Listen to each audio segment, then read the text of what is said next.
que no puedes castigar a tus hijos cuando no sacan las mejores calificaciones. Es que tienes que darle a tus hijos la oportunidad de que se equivoquen. Eso es lo que los psicólogos le aconsejan a los papás, ¿no? Para no malcriar a sus hijos. Y es correcto. Pero Ana tendría que haber ido más hondo en su corazón y entender que el amor que ella sentía en realidad era un amor egoísta. Que ella quería hijos felices y hijos exitosos para sentirse valiosa. Y muchos de nosotros corremos ese riesgo y cometemos ese error. Damos todo por nuestros hijos. Les damos todo lo que quieran porque queremos que el día de mañana nuestros hijos crezcan y nos digan: papá, lo que soy te lo debo a ti. Todo lo que soy es por ti. Si no fuera por ti, yo no fuera nada de lo que soy ahora. Y eso queremos. Y entonces, en realidad, es un amor egoísta el que estamos desarrollando. Y es lo que le pasaba a esta persona. Entonces, solo cuando conocemos el amor de Dios, podemos aceptar el no tener hijos perfectos. Nadie tiene hijos perfectos, hermanos. Nadie los tenemos. Pero cuando no conocemos el amor de Dios, los aplastamos con nuestras obsesiones y con nuestros intentos de controlar cada detalle de sus vidas. Solamente cuando ponemos nuestros propios Isaac en el altar, podemos darle a Dios el lugar central que Él debe tener en nuestras vidas. Porque cuando queremos controlar la vida de nuestros hijos, no solamente evitamos que Dios sea nuestro Dios, evitamos que Dios sea el Dios de ellos. ¿Por qué? Porque cuando adoptamos esa actitud de controlar cada detalle, de decir a dónde van a ir, qué van a estudiar, qué van a practicar, con quién se van a juntar, entonces estamos diciendo: el plan que yo tengo para mi hijo es mejor que cualquier plan que Dios pudiera tener para él. Y entonces nosotros queremos serlo. Nuestros hijos se convierten en nuestros dioses porque nos controlan. Y queremos nosotros en convertirnos en el Dios de nuestros hijos.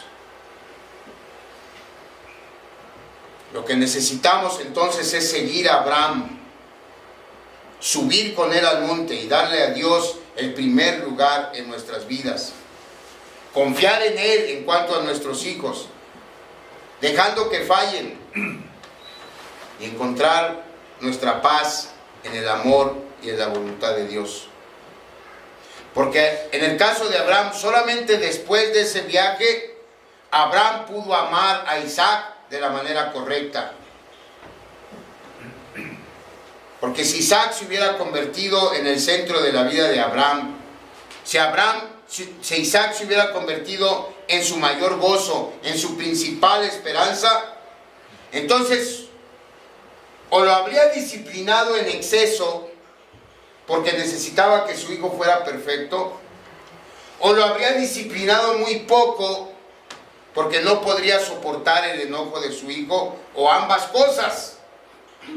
Le hubiera consentido mucho para que a Isaac hiciera lo que quería Abraham, y se hubiera enojado mucho cuando Isaac lo decepcionara. Por eso esta dolorosa experiencia de Abraham fue la manera en que Dios lo perfeccionó para que se convirtiera en uno de los personajes más grandes de la historia, en vez de ser un hombre común y corriente. ¿Qué tan grande fue Abraham? Para que nos demos una idea, las tres más grandes religiones monoteístas consideran a Abraham su fundador: el judaísmo, el islam y el cristianismo. Quiere decir que más de la mitad de los seres humanos consideran a Abraham su padre espiritual desde el punto de vista humano. Y eso nunca hubiera pasado si Dios no lo hubiera enfrentado a él con el ídolo que había en su corazón. Esa fue la primera razón de que Dios permitió esta prueba en la vida de Abraham. Esa fue la que Abraham pudo ver.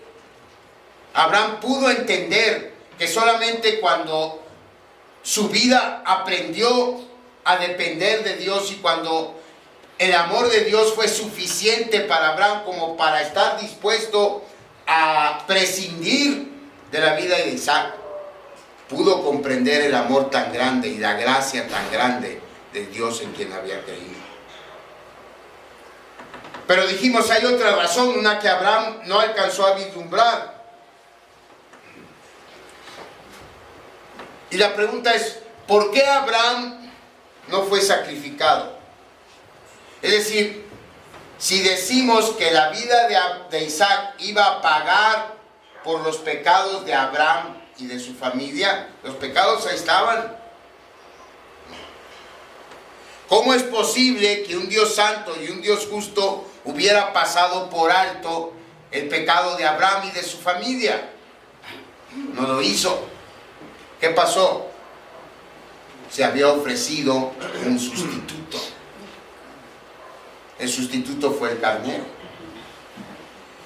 Ahora, ¿fue la sangre del carnero la que pagó la deuda de Abraham? Sabemos que no.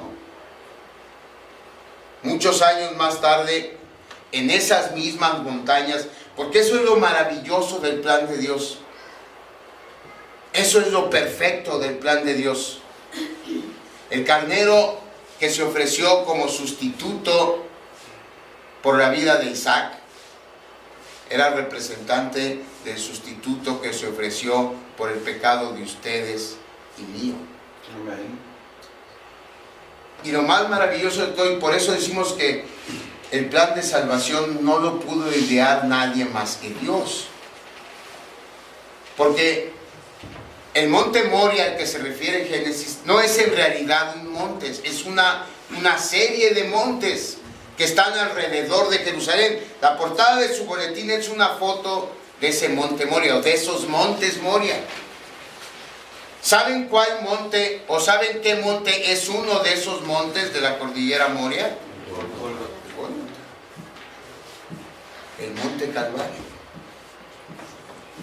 Muchos años más tarde, entonces, en esas mismas colinas, otro hijo primogénito fue puesto en un madero para que muriera. Solo que esa vez, cuando el amado Hijo de Dios clamó y dijo: Dios mío, ¿por qué me has desamparado? No hubo ninguna voz del cielo que dijera: detén tu mano. No hubo ninguna voz del cielo que detuviera el sacrificio. En vez de eso, el padre de ese hijo primogénito pagó el precio en silencio. ¿Por qué? Porque el verdadero sustituto de Isaac fue Jesús, el unigénito Hijo de Dios, que murió para llevar no solo el castigo de Abraham y de Isaac y de la familia de Abraham, sino el castigo de ustedes y el mío.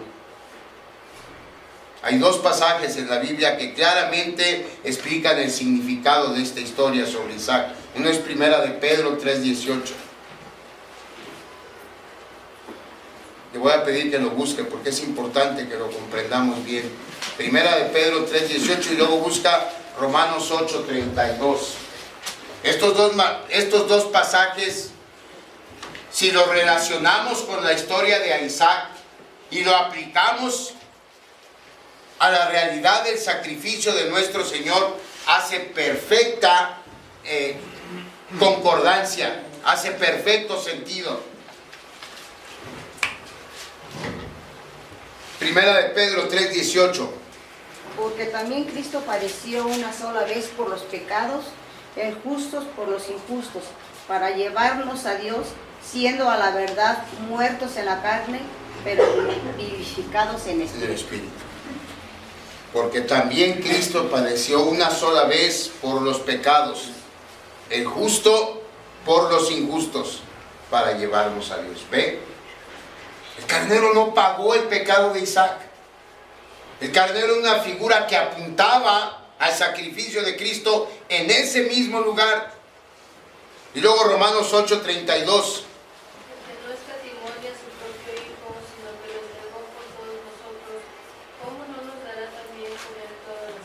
Fíjese, el que no escatimó ni a su propio hijo, sino que lo entregó. Él sí lo entregó.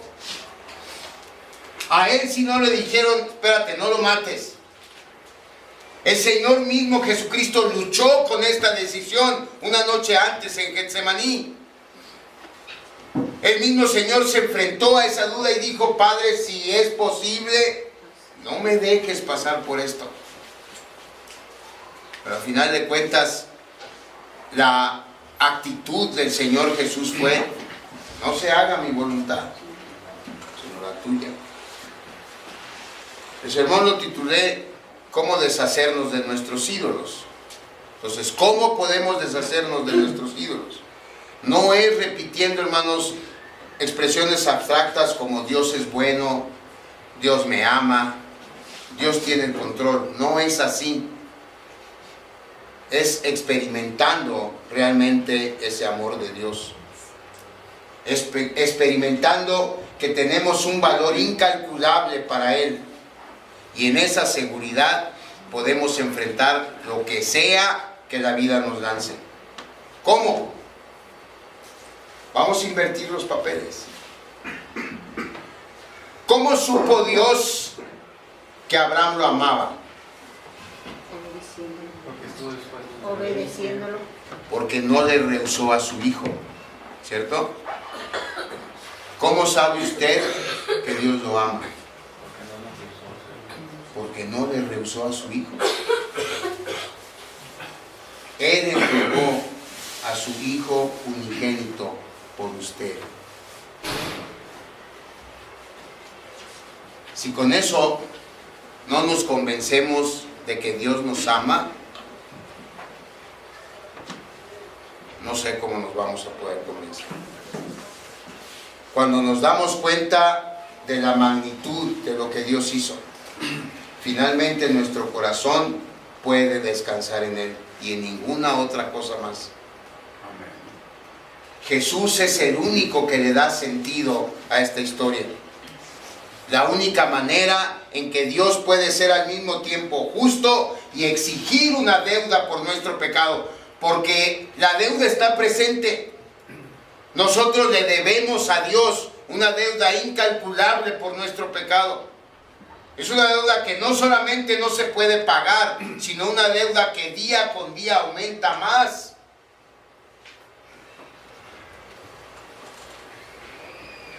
Y entonces Dios es justo y Dios es santo porque exige el pago de esa deuda. Pero al mismo tiempo es un Dios justificador, porque nos proporciona la única manera en que nos podemos salvar. Y lo hace porque nos ama. Solamente si Jesús vivió y murió por nosotros, podemos tener un amor que sea amor y santidad infinitos al mismo tiempo. Solo entonces podemos estar seguros de que Dios nos ama. Piensen, hermanos, o pensemos en las numerosas